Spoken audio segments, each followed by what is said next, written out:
Hi, my name is Jay Hegde. Most people call me Jay. It's been a while since I've created a video about the self, about self-knowledge, understanding oneself and one's mind and how it works, and the relationship between the mind and the self and the body, and so on and so forth. Um, recently watched some program on television where the focus was all about the mind, and how to calm the mind and the problems people have with, racing mind or a mind that's, you know, involved in so many different activities simultaneously. So I just thought I'd make a short video to deal with this and kind of explain a little about the functioning of the mind and common misconceptions about it and how to resolve this monkey mind as we put it. So uh, before I begin, I'd just like to say that if, for those who've seen my videos before, uh, my videos are all free form. I don't prepare. I just, if something strikes me and I want to speak about it, I'll just make a video right then and there. So I apologize for in advance for any kind of lack in polish, and in my own stutters and whatever behavior uh, issues I may have. The important thing is the content. That's basically what I want to share. And this video is for those people who want to understand their mind and themselves, and are interested in evolving. So, with that, so the most people say my mind is like a monkey. It's always moving, it's always working, non-stop, and it's exhausting. And I don't know how to turn it off, and I wish I could. So, there's all kinds of meditations out there, and self-help books, and self-help gurus, and all kinds of stuff, which is fine. And slowing the mind down to a certain extent is okay. It's a temporary thing. The mind is not meant to be stopped. Okay. So, the important thing to understand is that the mind is an instrument that is meant to move. Its nature is to move. Okay, movement is the nature of the mind. It's not designed to stop, and if it is made to stop, like in certain yogis can do that. They're able to stop their mind for some period of time. That's the effect is basically having like a blank mind. It's like being asleep, but being awake while sleeping. Um, it's okay, but it doesn't help the person evolve in any way. It doesn't elevate you in any way. It's just like sleeping, except you're awake.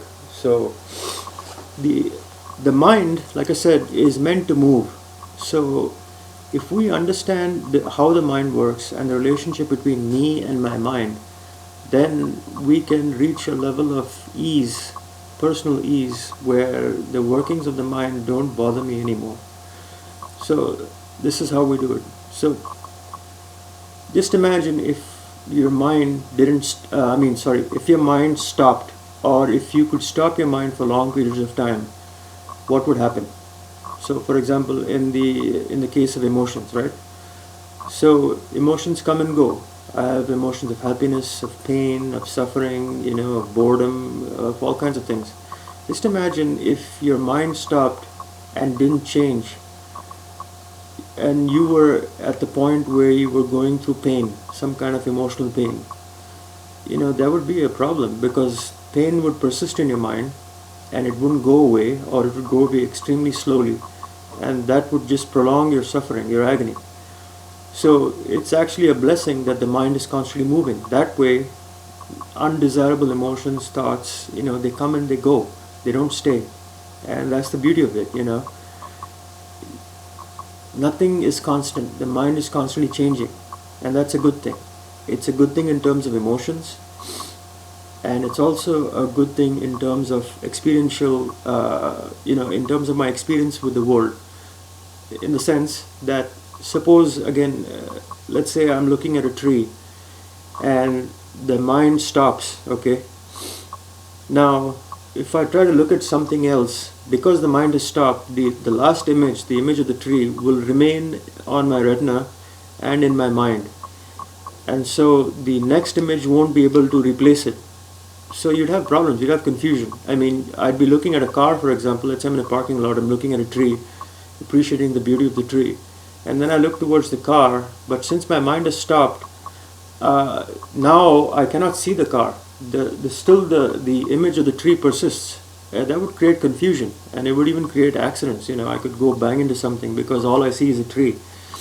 So even on a experiential level, on a physical level, in relating to the world, it is a good thing that the mind is constantly changing. That allows images to be replaced with new images. And that's amazing that the mind is so fast that it can replace images so quickly. I mean, if you just think about it, right?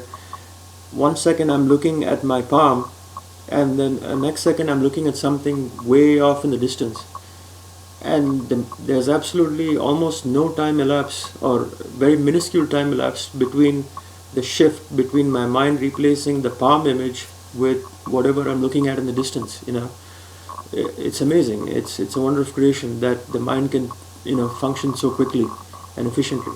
So it is a function of the mind to change, and that's a good thing, as we saw from the experiential standpoint and from the standpoint of one's inner thoughts, emotions, feelings.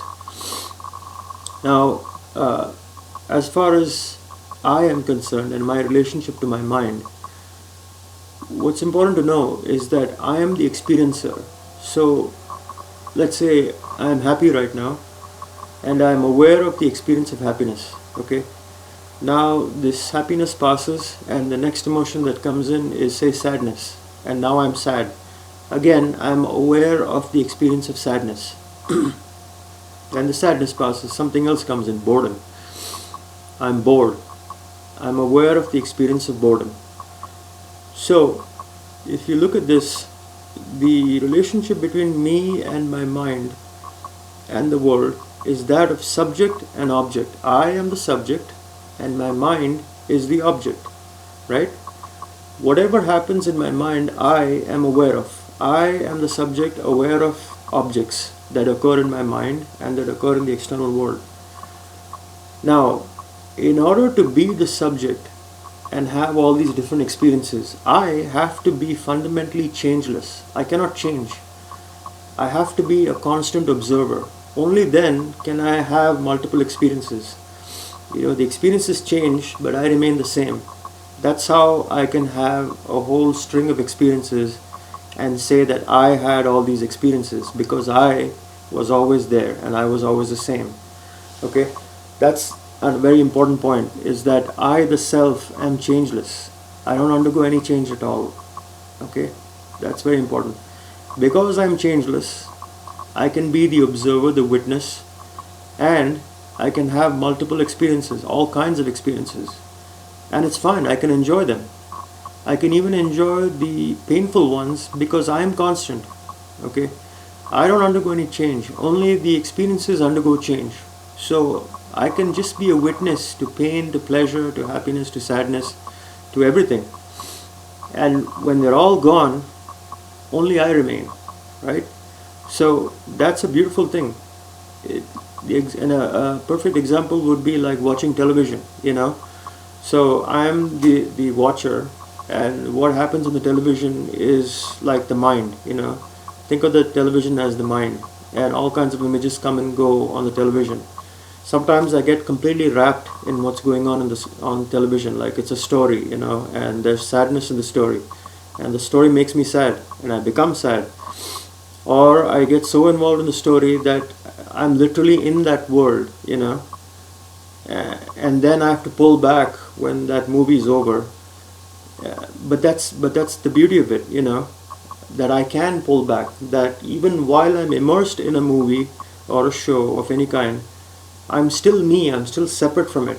I, the self, I'm still changeless. I'm just a changeless witness. So that's beautiful. So that's a very important point. It's like watching my mind, or rather my relationship to my mind is like that between the watcher of the television and the television. Okay, the watcher is free. The watcher is always free. The watcher doesn't, get involved in the television, in the sense that whatever happens to the television cannot affect the watcher. It can affect it on an emotional level, but it cannot bring about any change in the watcher. The watcher I remains I, untouched, unsullied, unchanged. And that's freedom. Basically, I'm free. I'm a free person who's just a conscious being, and everything around me changes, starting with my own mind and my senses and my body and everything. All of this stuff changes, but I am changeless. I don't change at all. And because I don't change, I can have all these different experiences and I can have fun with them. And because I don't change, not only can I have multiple experiences, but I can be the witness to them all, and I don't undergo any change. And that's a beautiful thing. So whatever happens to me on a physical level or an emotional level, it doesn't matter, because it doesn't bring about any fundamental lasting change in me. I am a conscious being, and I am free from any kind of change. And this is a wonderful thing. So once one understands this relationship between me and my mind, I'm free basically. I can deal with anything. Anything can arise in my mind and it won't affect me. In a sense, it would affect me emotionally at the time, depending on the intensity of the experience and what it is. But I know that it cannot change me in any way. So it's like waves, the waves come and go, but it doesn't change the essence of the ocean, which is water. The wave is nothing but water. It's non-separate from water. It appears to have a separate form temporarily, and it does. But before the wave arose, there was just water in the ocean.